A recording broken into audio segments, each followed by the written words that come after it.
And they're like, hey, your character will carry over. And I was like, Wait, sick, it done. will? All right, I'm downloading it now. I didn't know that part.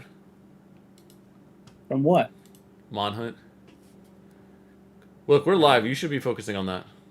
Okay. So, what does everybody think about anime? Just kidding.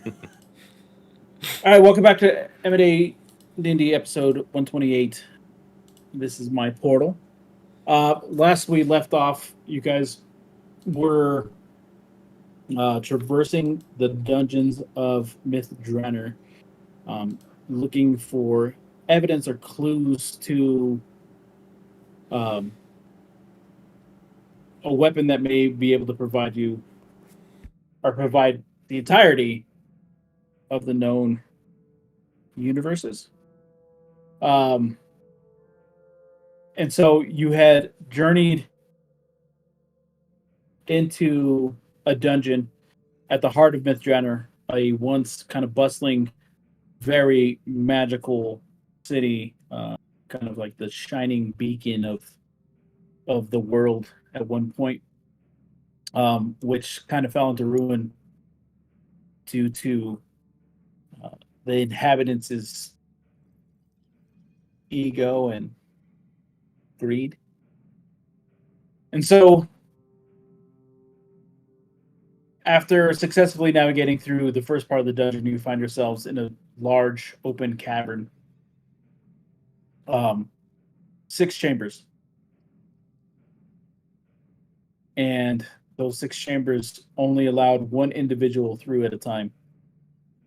And each of you seemingly had a task to complete, and it is to walk through that secretive barrier, that somehow magical barrier that prevents your companions from joining you, and walk through a portal.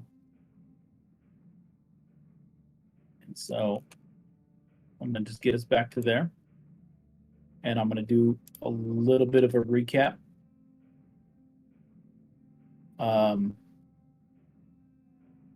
Starting with Val.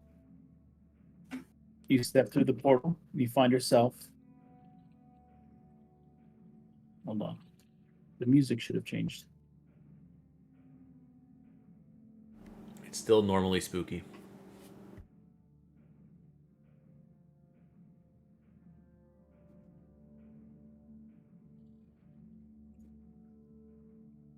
Pardon me.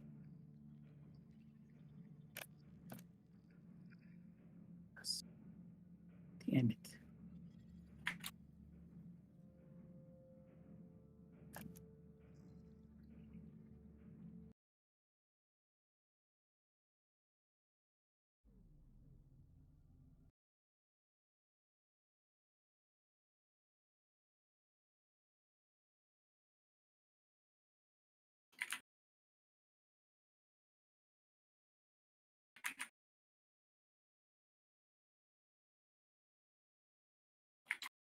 Sorry, y'all. This was playing earlier when I came in here and set the maps up.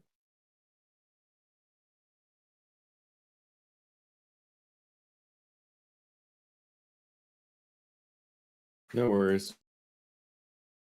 Technology do that sometimes.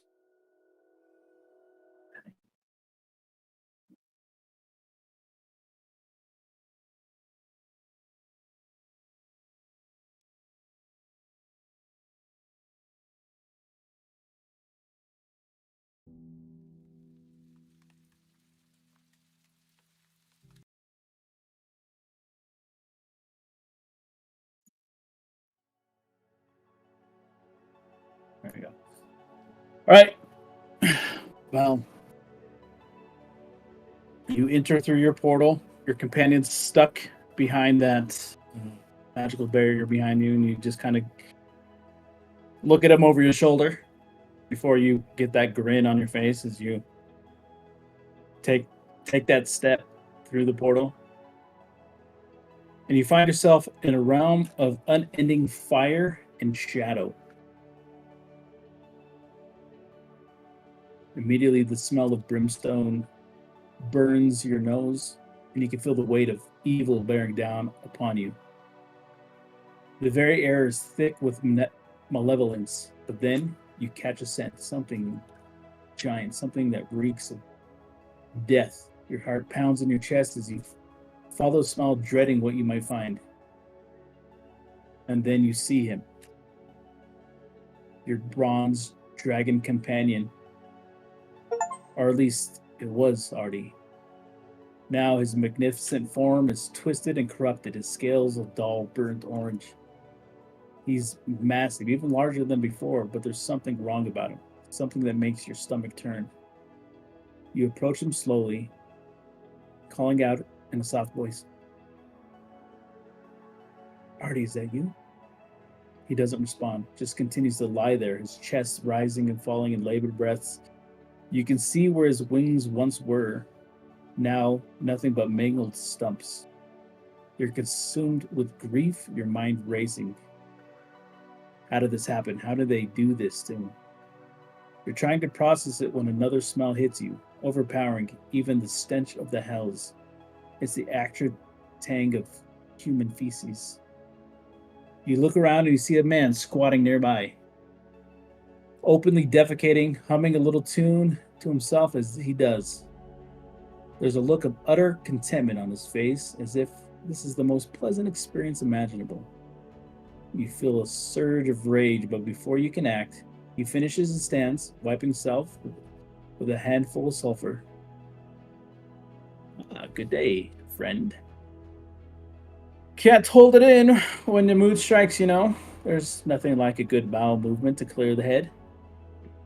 He glances over at Artie, and his expression turns sympathetic.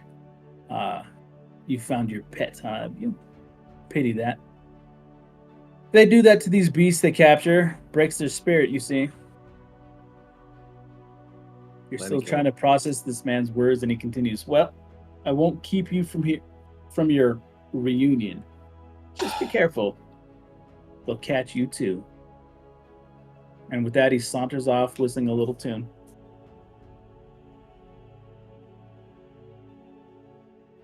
You're left alone with Artie, your heart heavy with grief and anger. You can feel your instincts screaming to you to cut loose, cut your losses, to leave the twisted mockery of your friend behind, but another part of you, another part can't bear the thought of abandoning him.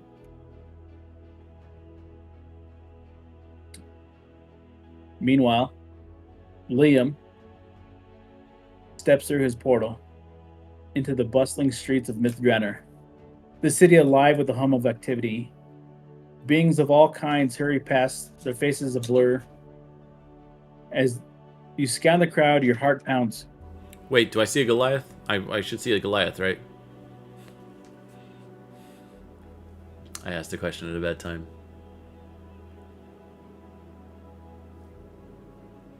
Sorry, what? All sorts of different people. I see a Goliath, though, right? Definitely. A myriad of Goliaths. That's what I knew. I knew it the whole time. They want to hug you because they're all friendly with you. Your heart pounds in your chest, a familiar figure catching your eye. Nearby, a madman sits on the curb, defecating openly, and he laughs to himself. You barely notice, your attention fixed on the woman. Her hood up despite the warmth of the day. There's something about her. The way she moves, the tilt of her head.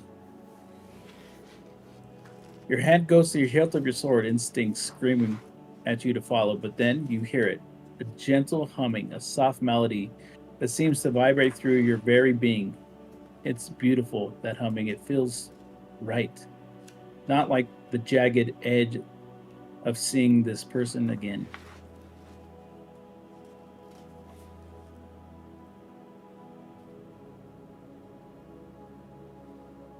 Valen, you push through the portal and you find yourselves in a grove of twisted, gnarled trees. The air is heavy with the scent of apples.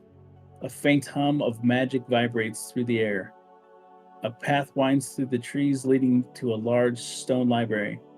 You can see through the windows that the library contains only a single book set upon a pedestal. A voice echoing in your mind speaks a single phrase. Speak the truth. You feel a surge of defiance. You've always denied the stories about the Dark Elves, about their true origins. You won't accept that your elven kin could have committed such atrocities, but as you approach the library, you feel a growing sense of unease. What truth is this place demanding you acknowledge? You enter the library. The book drawing your eye is bound in a strange, scaly material that looks uncomfortably like dark elf skin. The pages seem to rustle on their own accord, whispering words you can't quite make out. You feel a powerful magic emanating from the book, a magic that demands honesty. Suddenly, a figure steps from the shadows. It's an old man, hunched and wrinkled, but with a piercing glint in his eyes. He'd been defecating, and you realize with a jolt of disgust that he'd been using the pages of the book. He looks upon you, and his voice is like a rusty grate as he speaks. Visitor, come to speak the truth, have you? Or will you cling to your pretty lies? You see the book. It wants more than just words, doesn't it? It wants the truth, set down, immutable, unchanging.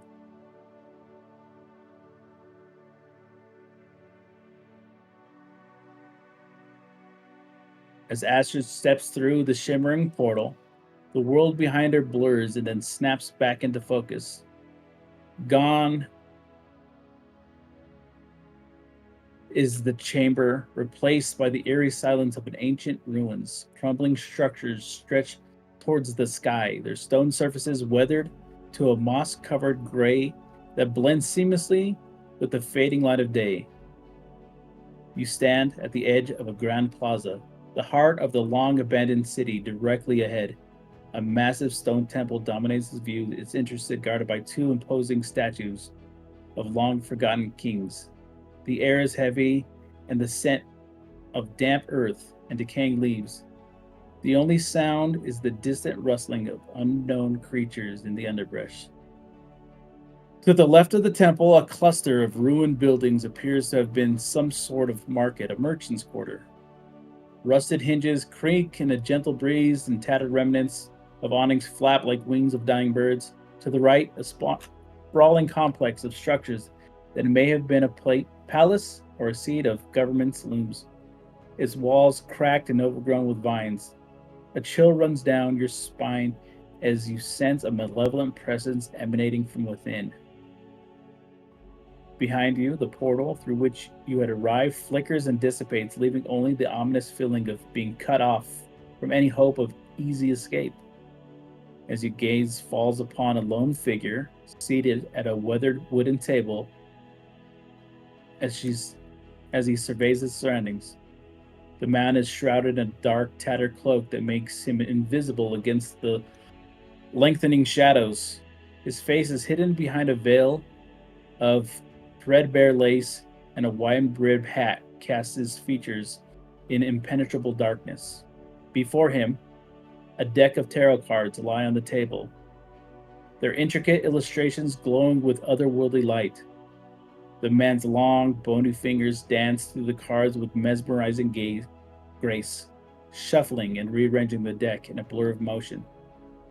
You can feel a strange power emanating from the cards, as if they hold the universe's secrets within their symbolic images.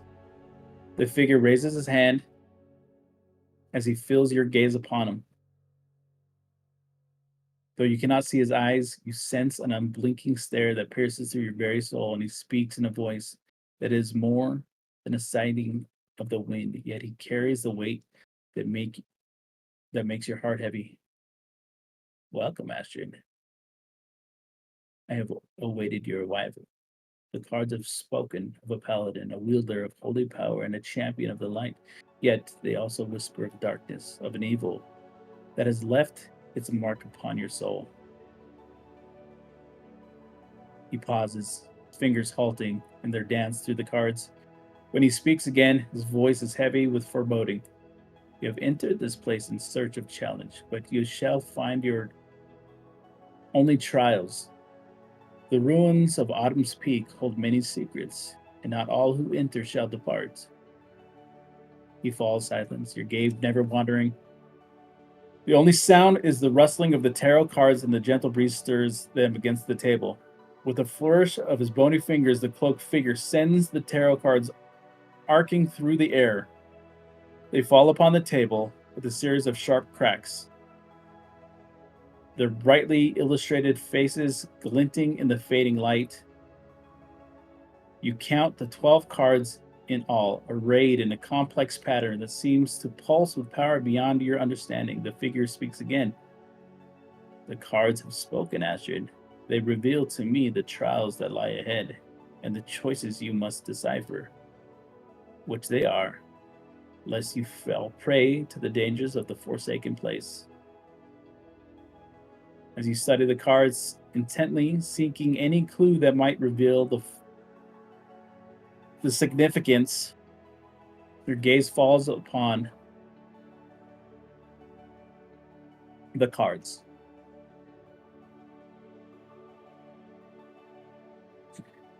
And so, I would like for you all, the four of you here, to roll for initiative.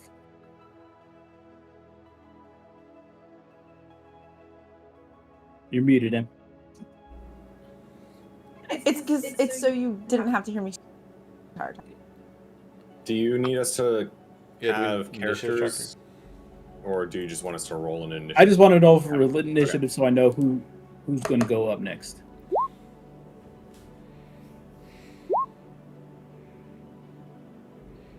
David's back.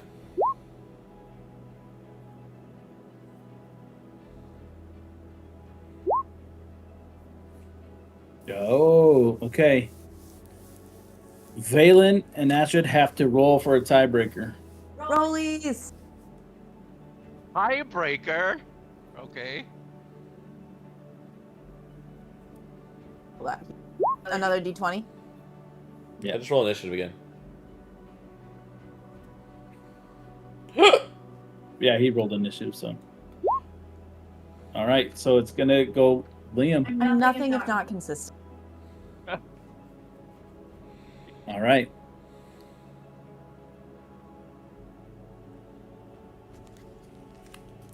So what am I doing next is assuming the key off here. Yes, sir.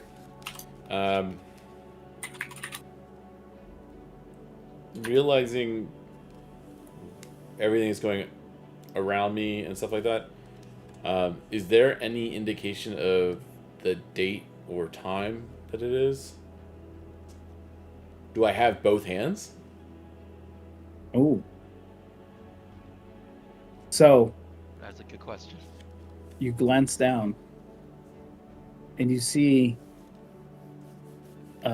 unfamiliar sight as you glance at the fleshy palm that had eluded you for so long. That's a way to phrase it. Seems odd and jarring at this point. Excuse me. The reason why I thought of that actually was I was going to try to be my hand on my sword, but I could also just ready, if I had it, I could have readied the dagger that comes out of the hand. But if I don't have that, I guess I'm down to my sword.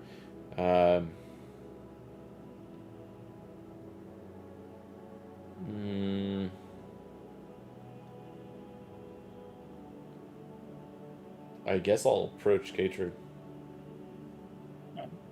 Does this feel like it's a repeat from my past, or does it feel net new? Like, does this feel like a moment that I would remember, or?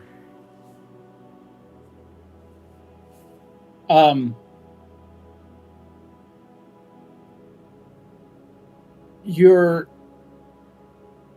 heart is racing because there's this kind of like a squid or like a flickering flame. This is Myth Drenner of old. Yeah. And yet, when you left here, you were a much younger elf, much more naive in senses. But this this feeling you have towards seeing this person. This is a very grown and mature sensation. You're how palpitating. It's as though time is folding on top of itself. Do I have my normal gear with me? Or am I back? To you people through the chat. Sorry.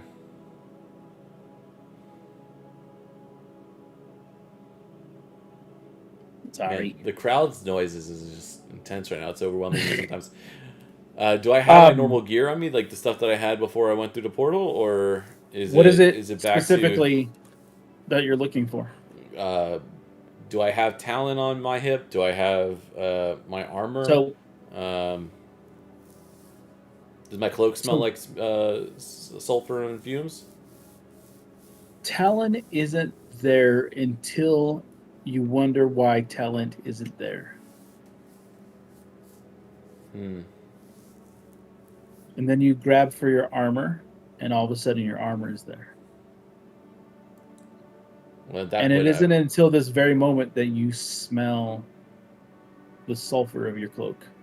I'm gonna pinch my hand. Is it actually still flesh, or is it gonna turn into my prosthetic? That fleshy arm starts to dissipate and fall away as you grab hold of the metal appendage that replaced it.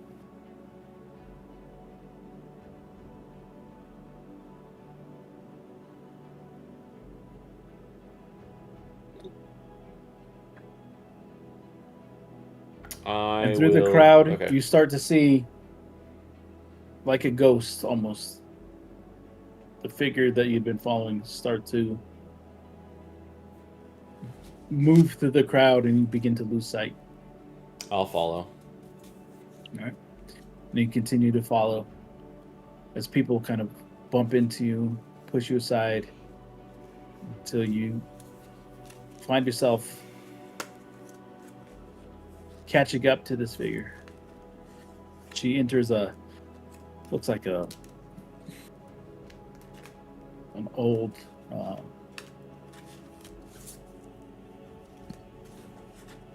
like bar, empty now. Walk in, and as you enter through the doorway, it is merely set upon you that this is now a ruinous tavern. Chairs toppled over. You see webs and dust all around. And she walks to the center of the room, and she drags her finger across the top of this dusty table. She, with her thumb and pointer, just kind of rolls that dust around. I miss you. It's been a long time. Are you even real? It's a question I didn't expect you to ask so soon. It's cutting in some regards. What is real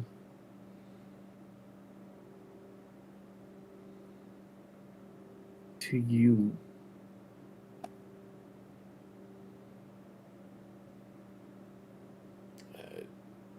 Real to me is not an illusion and not the past. It is the reality that we actually live in, and not some figment of imagination. Yeah. So, are you real? Was your love for me real? That's not the question. I'm asking the questions. Well, if we're going to debate reality, I think it's only fair that we set parameters. Yeah. Can you look at all the tables here and pick out the one that looks the same? Everything with school buses, please. Yeah. Please point out the real carts. In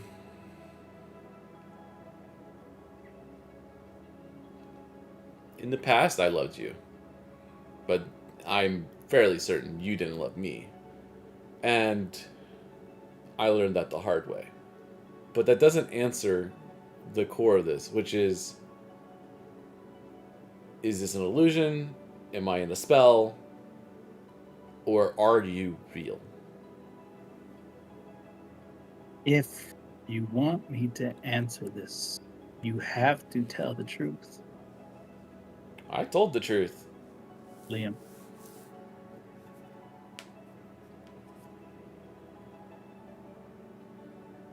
What truth are you looking for? That dagger cut deep, but it did not sever the bond that we had. You're right. And that love, I was gonna say, is it gone? the dagger wasn't what the thing that cut anything. It was the betrayal and the moment I realized you were never real with me. And I haven't looked back. And I'm sorry that even after all these years, that you confuse ambition with reality. Because my only true sin was ambition. Out of curiosity, can you do this? And as she does that, her hands kind of like bleed through each other.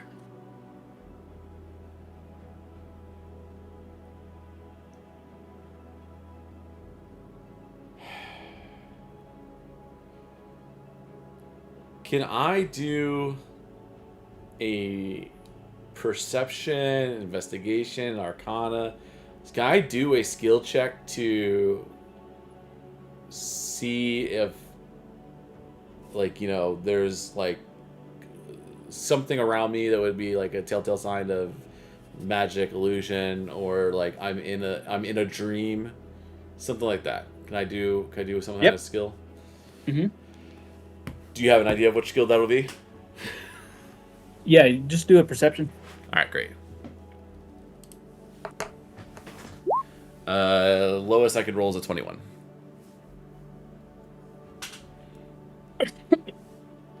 What? I have it's a rogue ability now. I can't roll lower than it. Yeah. So my lowest I can be is 21. It says 16. No, it's 21. I have to roll to see if I do better than a 10. I didn't. My minimum is a 10. All right. 21. She starts to walk closer to you. I do not let her walk closer to me. I'll take a step back, equal for step to step. All right. I'll stop right here. And even though she's turned to you, she pulls her cloak down and you can finally see her full face. And although it is in every sense of the word this person that you've known, this person that you loved or may still love, it is her face or their lack of that gives you pause. And you realize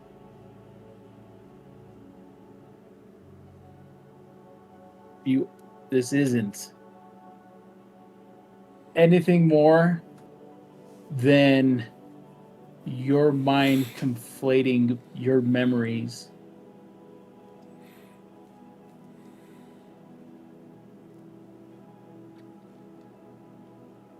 why did you follow me? when what you truly seek was behind you.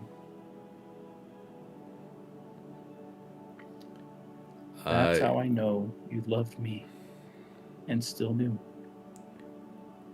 Loving you and not letting you out of my sight are two separate things entirely. And I feel like the real Katrid would appreciate that and know that. Well, the real Liam,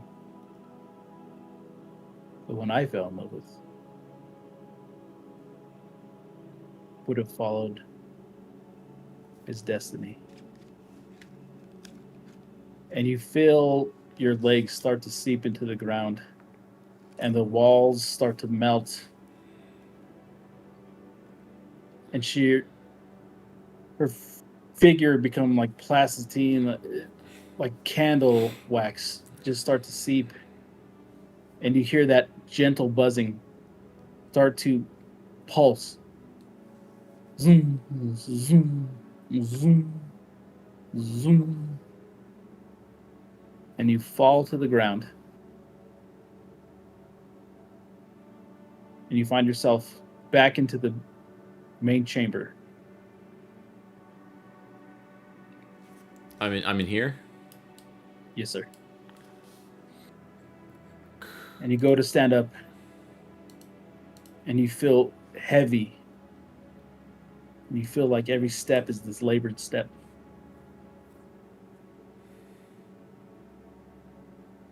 All right. This is going to be Valen. I'm ready. Hit me. All right. So again, you see the book sitting on the pedestal in this giant library, amongst the twisted gnarled trees. That visitor's voice mentioned. It is time for you to write the truth inside this book.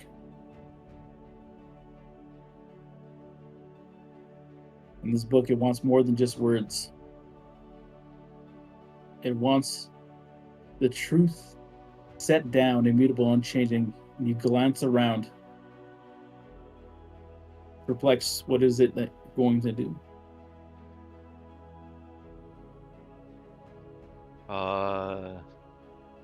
Okay.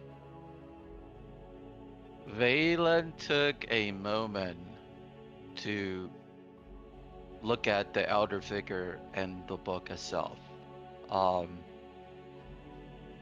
Through the condition of the cover of the book, he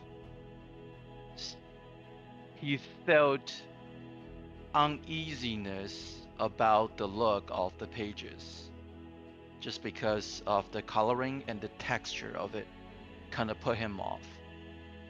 So he asked the elder figure, this isn't a normal tome or a book or any scrolls, right? I sense violence and death from the book. What is this?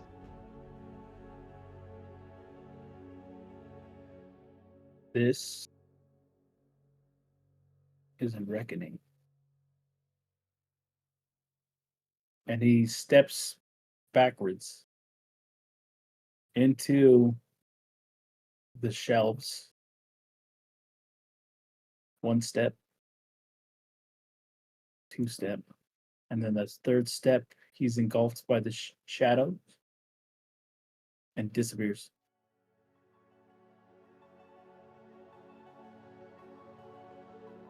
Okay, disturbed by what just transpired along with the figure, I'm gonna do a, let me see, hold up. So Valen's gonna perform a, which one has the most? Let me check. I don't. I have Arcana. Can I roll perceptions and learn more about the book? Yep. DM? Okay. Uh-huh.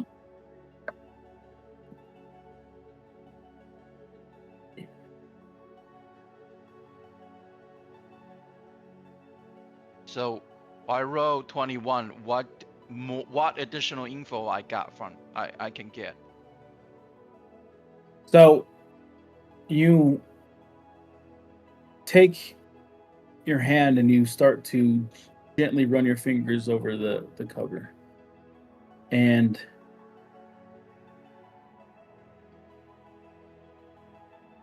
it is like running your hand over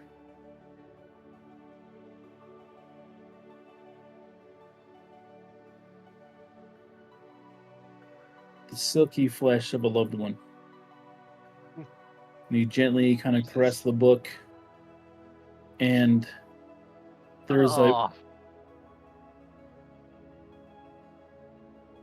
keep going. a horrific feeling, a detestable, angry feeling, a something you recognize. Recognize. And as you pour through the pages of the book, you see these little barbs, erratic writing etched into the book. Oh. And as you flip through it, faster and faster, it says, "You know the truth." I am flipping through it, or the book is flipping itself through it. You're flipping through it. Okay. And the faster you flip through it and start again and flip through it, says, "You know the truth.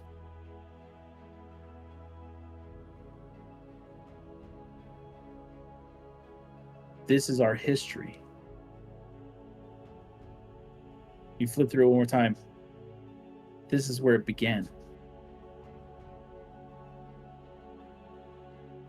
You set down the book, made of the peeled and flesh off the dark elves. And you look, resting next to it is a empty glass bottle and a quill.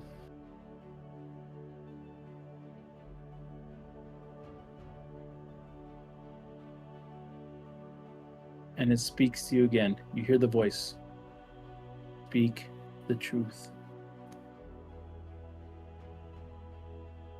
Okay.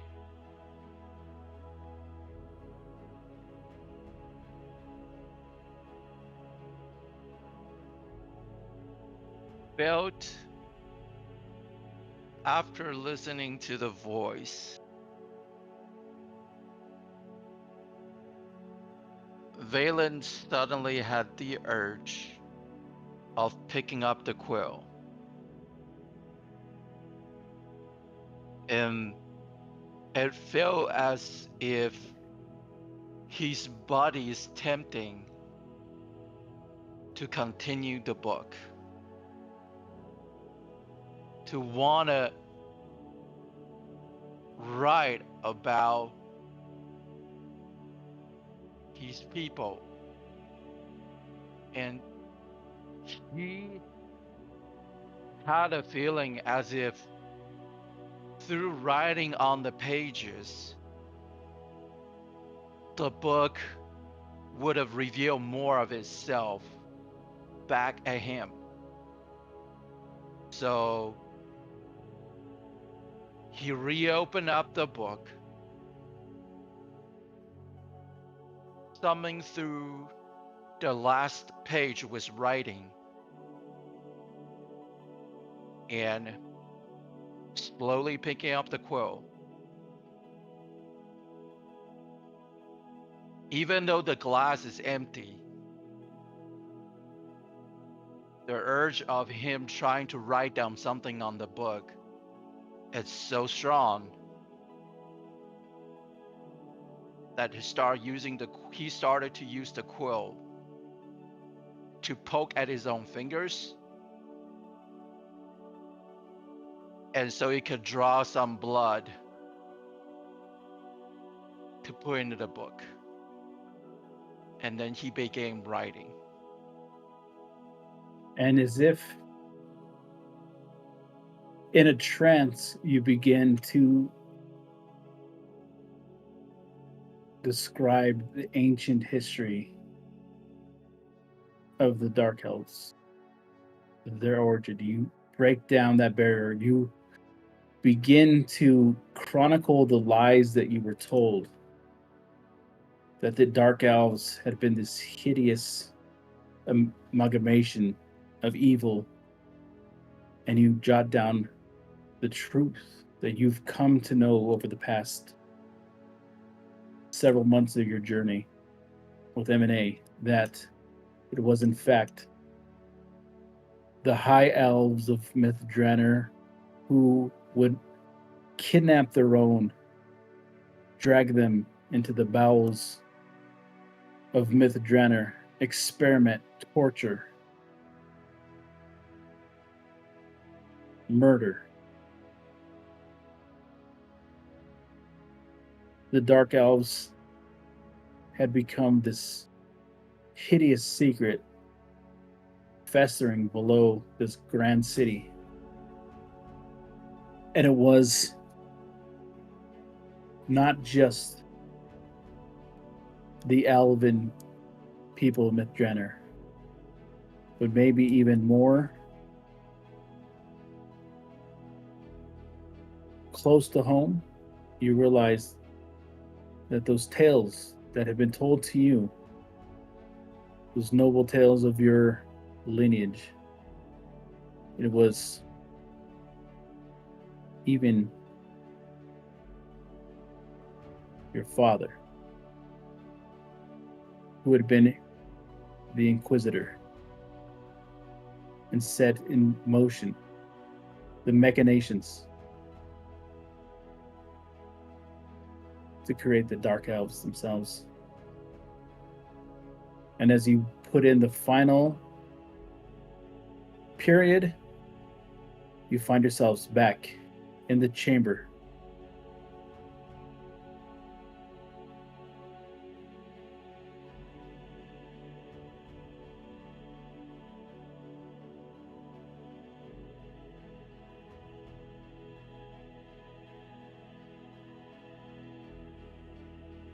I would like to state, without knowing this, what happened in your portal experience, I didn't do that.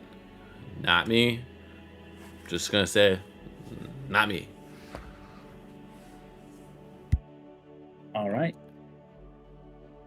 Next up is Astrid, I believe.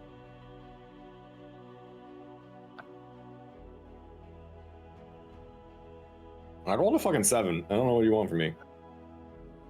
Well, damn, I was mentally prepared to be last, but David rolled a 2 to be accurate. He's back. We can. rolled 9. So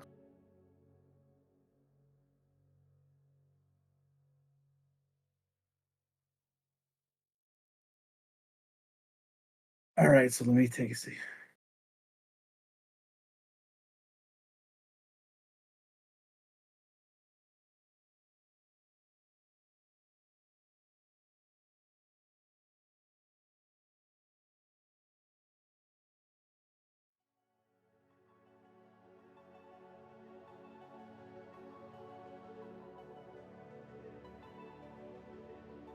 Give me half a second.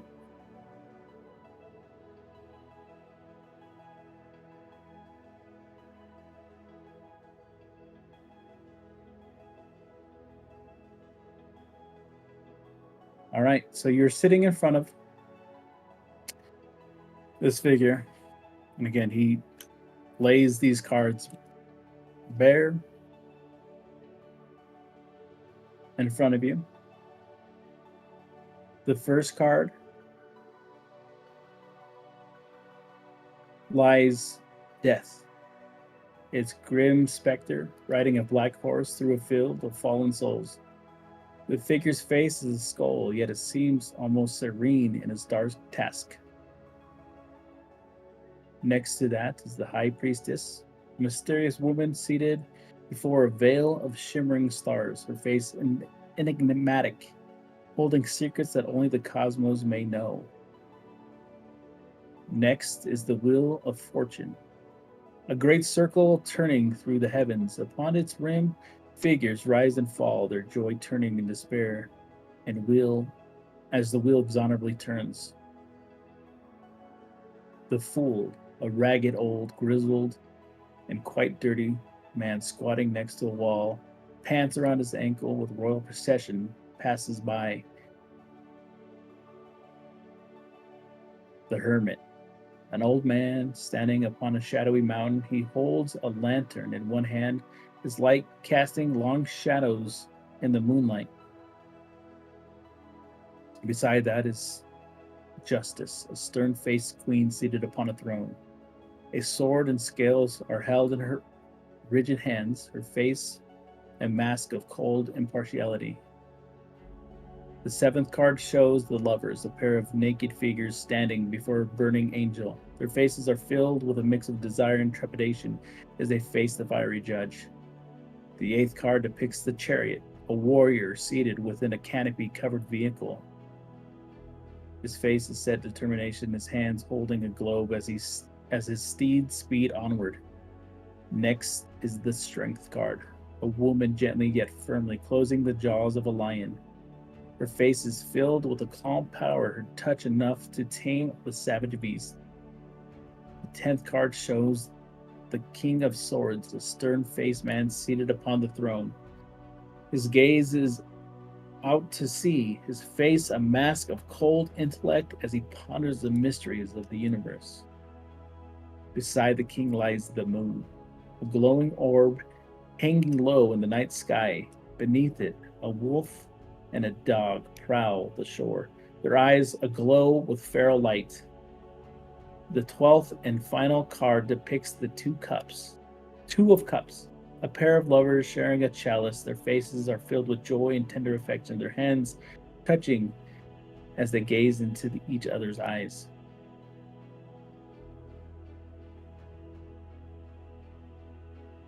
As you study the cards, seeking any thread that might bind them together, you realize a choice must be made. The bony figure looks at you.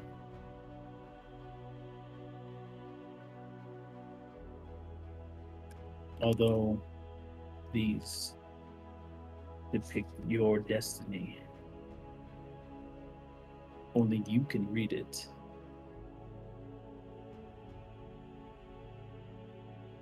Pull the 4.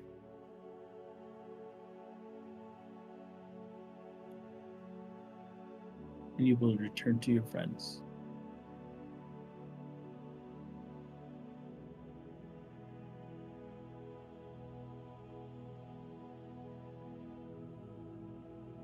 Four.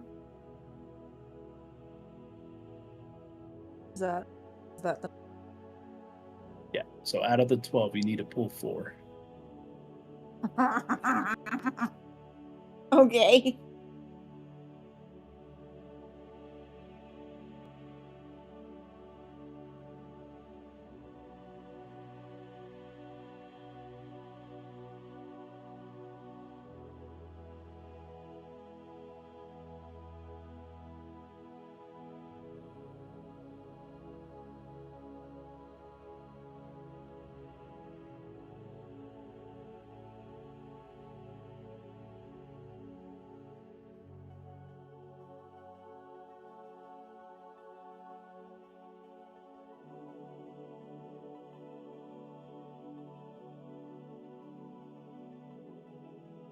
Okay. Let's see. King of Swords.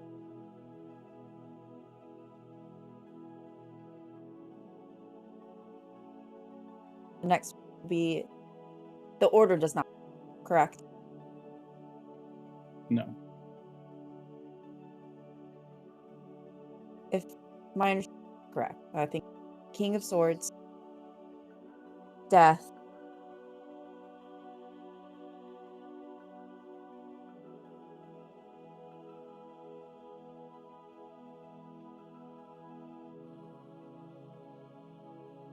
sorry, David and the cat are having a conversation behind me. It's very distracting. I literally hear him whisper, "Why do you smell like shit?" And she says, "Burp." He's the old man. Yeah.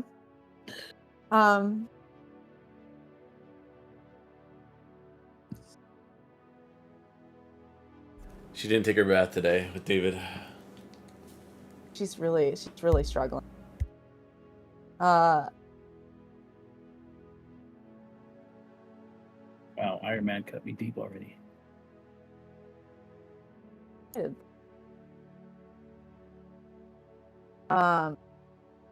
Hermit.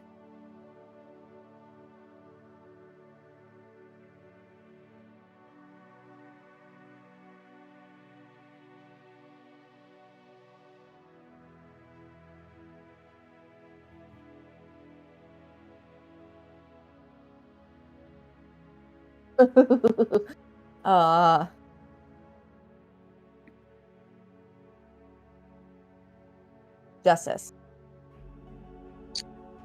What were your guesses? I You said- told King of Swords. Yeah, that. King of Swords, Death, the Hermit, and Justice. And I might have been overthinking all of them.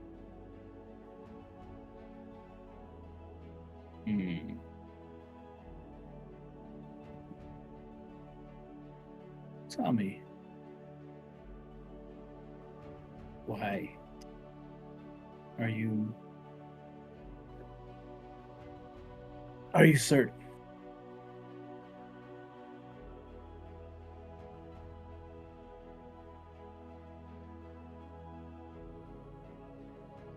Why am I certain? Explain.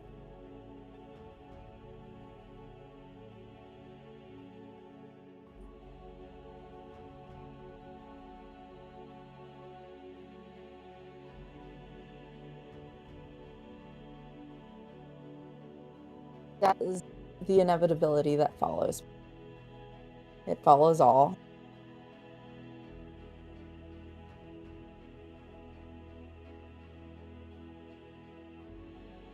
The Hermit, while casting light, is introspective. And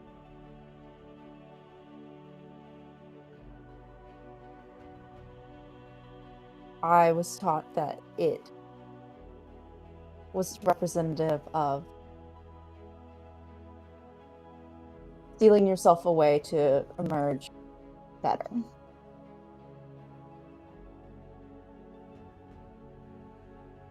Justice, much like death, has followed me. It's a shadow I cannot get out.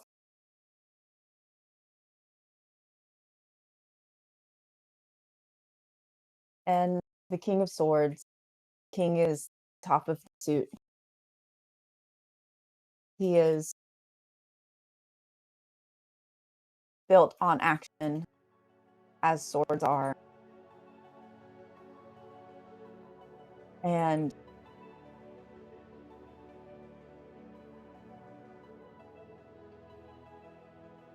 King always has a unknown strength.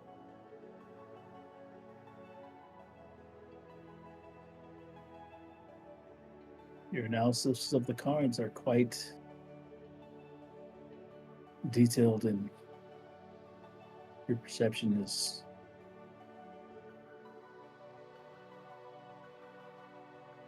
Interesting. But often, your destiny lies in your past. Answer this truthfully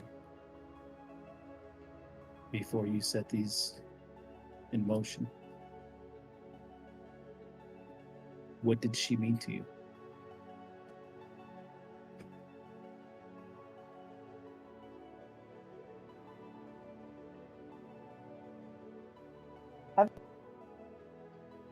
Sorry, you're cracking a little Sorry, no. Everything. bit. That You're was so guarded for her. with your answers and with your truths. You owe me more than just saying she was yet.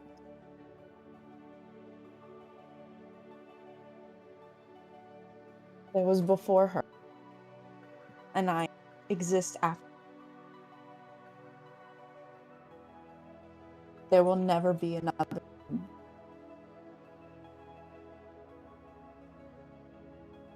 The time that I have. He takes his bony finger and he puts it on the hermit. You are no hermit. And he pulls that card from the four you selected and he kind of whisks it off, pulls it into his hand, and shoves it back into the deck.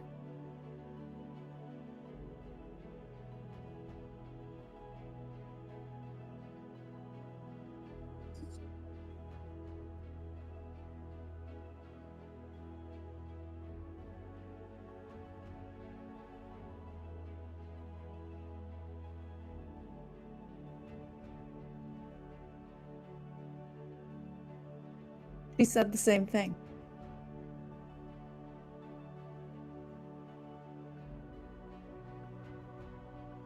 Your destiny is in your past.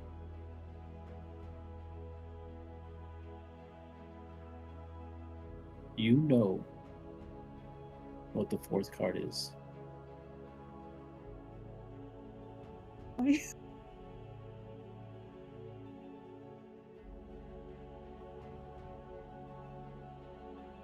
Do I? Ugh.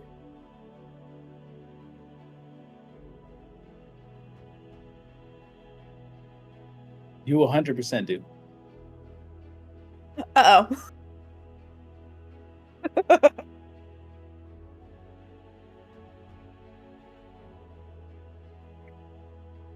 Oh, I 100% do.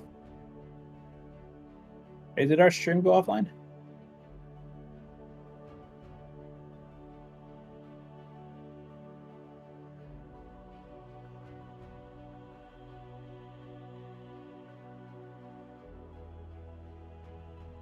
I'm muted. It says we're still up, and I was casting Oh, okay. the stream within the stream. All right. Did the unthinkable. You 100% do. Yeah. It's the lover card. It's the what? Is it the lover's card? You tell me. I like.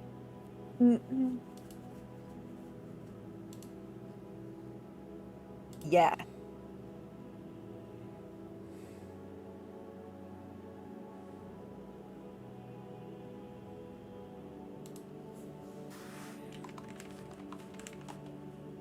It's been a while, okay? Yeah. So you flip over, you pull from the ones that are ranged, and you slide the lovers into the three that you had previously separated.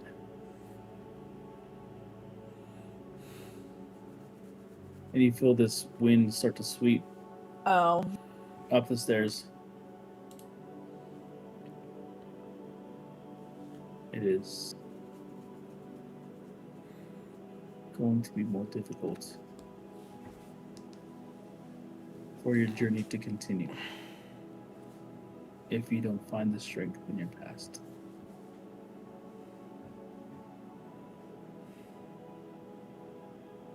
and the ruins of the city start to shake and rumble. And you have one more chance to pull the card. So, admittedly, I did cheat. Huh? I said, admittedly, I cheated a little. By checking my note, like a good person. I know.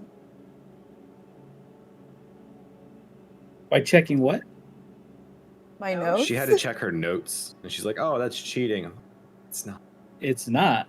You It's wrote your- this Yeah, I know. years ago, and it's Where do you think I pulled this information from? I know. Well, I saw it and I was like, wait. Oh yeah. Okay, I know.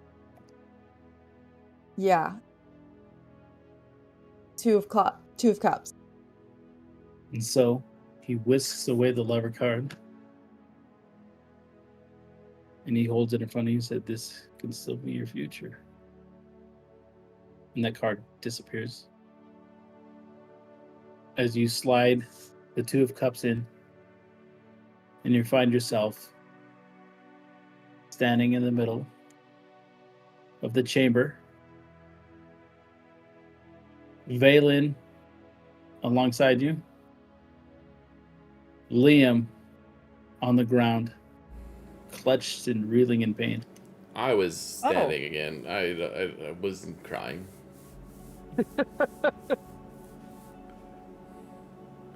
I feel like I'm gonna throw up. Smile. And Valen's still kind of just out of a trance or something, and then kind of just like blankly staring at everybody. And like he's also kind of, both of his hands are still making motions of writing.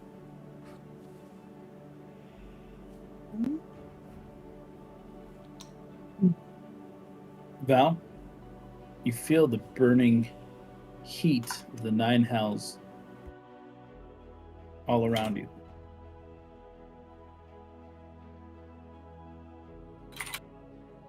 You hear the wailing screams of countless souls in agony. Before you, Artie with his labored breath.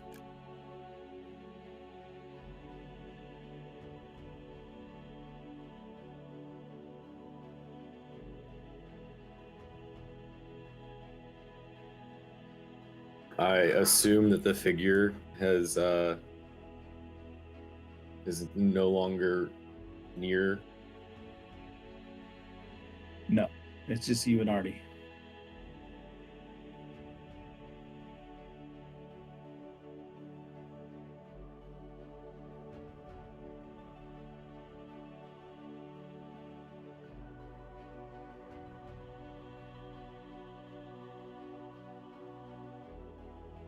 I think you start to see tears start to form in Val's eyes, realizes that the thing that had given solace and freedom had been corrupted, mangled, and stripped of its freedom right before. And he tries to walk closer to Artie. As you take a step closer, you see this, and as Artie's chest rises and it kind of flutters, and his eyelid begins to slowly open.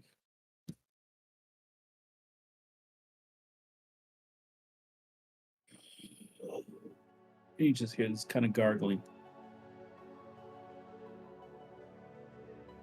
It's a labored breath, but it's mixed with fluid. You can only assume blood seeping into its lungs.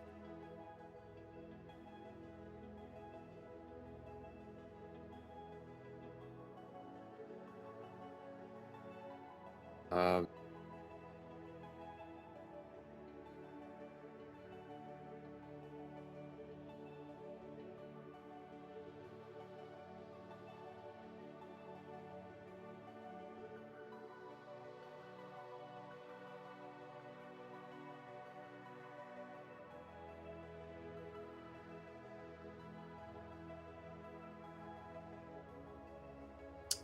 Val will continue to approach Artie as gingerly and friendly as he can. He'll try to walk up to his chest, kind of just soothe Artie. He'll probably spend some, just not sure how long. He doesn't feel like he rushed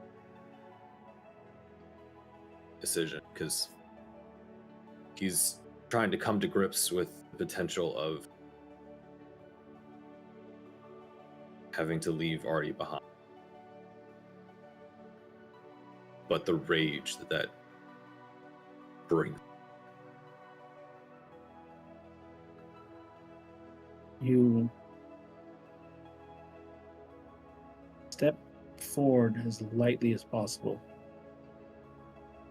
And each step sounds like embers catching fire and dissipating. And you notice a moment of recognition as Artie looks at you. And another labored breath as he musters up maybe that last ounce of joy that his mangled body is allowing him. And you put your ear, you kind of lay on his chest as it labors through his breath, and you listen. You, with all your skill and your years,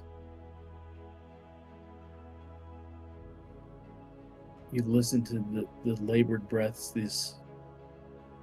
You can detect the extent of the damage beneath that dragon scale, that impenetrable dragon scale, and the decimation.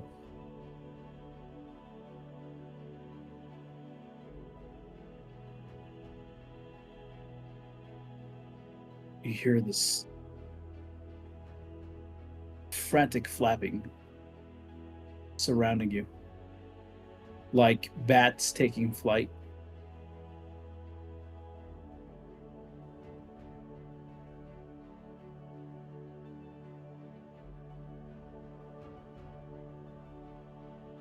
And then Do I get the sense that Artie doesn't have long to live? he interrupts his thought with, "Do it."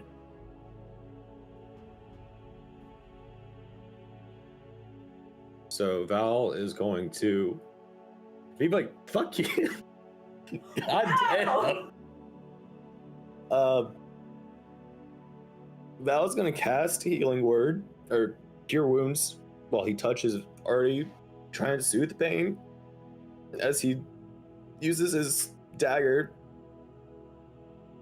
to stop Artie's heart, to make it as painless as possible. And with that tear rolling off your chin, it touches down at the same time as you pierce that knife into his heart, and you find yourself standing in the chamber next to your friends.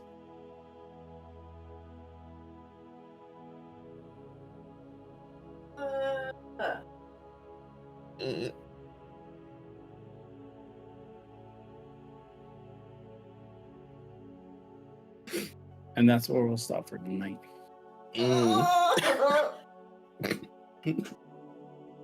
Fucking Damn, Well, I'm glad we had a man. short and painful episode. Jesus, dude. I'm That's sweating. Oh my What the god. hell, dude?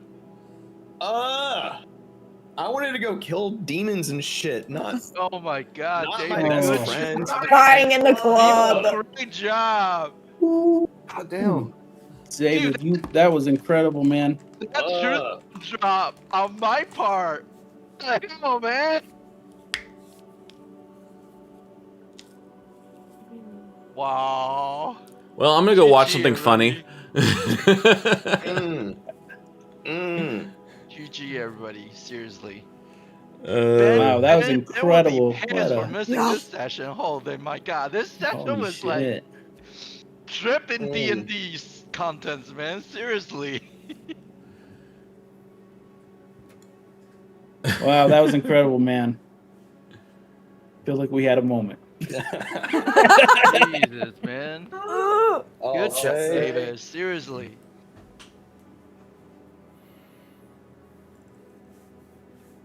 Damn. Well, that was a That's session. it. That was a good one. Had a great Damn, time. dude, I that took my breath away, dude. I have to write the notes for this shit. Good luck.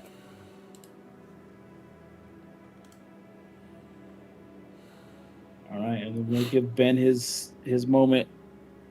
Yeah. Although, Dude, I'm sure he's just gonna be like, you know, picking daisies or something, like cheerful. dude, I could be like, hey, Yeah. man, we can't have another heavy one after that. That was Yeah. that was incredible.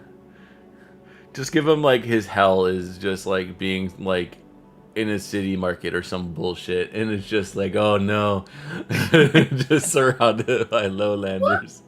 That was amazing. Oh, my wife's cheering. She's Yeah, like, we're talking in the chat. All right, well, I'm gonna go cry myself to sleep tonight. Same. damn, hey, man, that was incredible. That was Yeah. fucking incredible, dude. You gave us a insane story that I know, like It how really makes long us have you care. been planning to make that twist about my story? For like 6 months, 8 months, Terry. Oh man, seriously, what the fuck?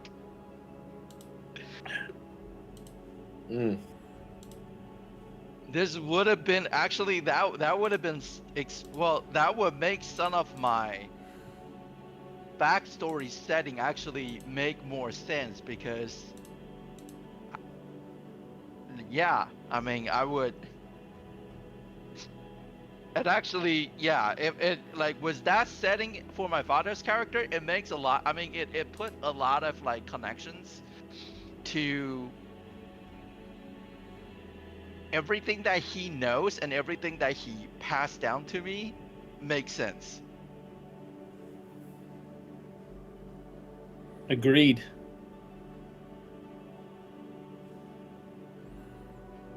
Agreed. Just want to give a little flavor. I can't Hold hear on, you, dude. you muted yourself. Oh, sorry. I want to give a little flavor text for that interaction because I couldn't get the words together in the exact moment. I had thoughts in brain of like, this is kind of how Val would actually get to say it. David couldn't get the words out without crying, so in this interaction, I feel like Artie would have said "do it" in Draconic to Val. Val, as he cast Cure Wounds to kind of soothe the pain, would have responded in Draconic, "I'll see you in the star." Oh, I don't know. I think it was perfect the way it was. yeah. It was like, holy fuck, this is what D&D is. Holy shit. Yep. Well, I hope everyone had a good night. Dude, I really need to go watch something to go cheer up. That was gut wrenching. Thanks to everyone on the stream.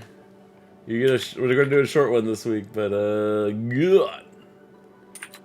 Yeah, this is one of them gats that the kids talk about. Short. Did not skimp on the content though. Yeah, we condensed the 4-hour session Yeah. into like 30 minutes of crap. How did you? Okay, M. How did you pull the first 3 cards without checking your notes? When you Alex, you nailed. go ahead and actually hit the end button. It's okay. This All right, conversation's everybody.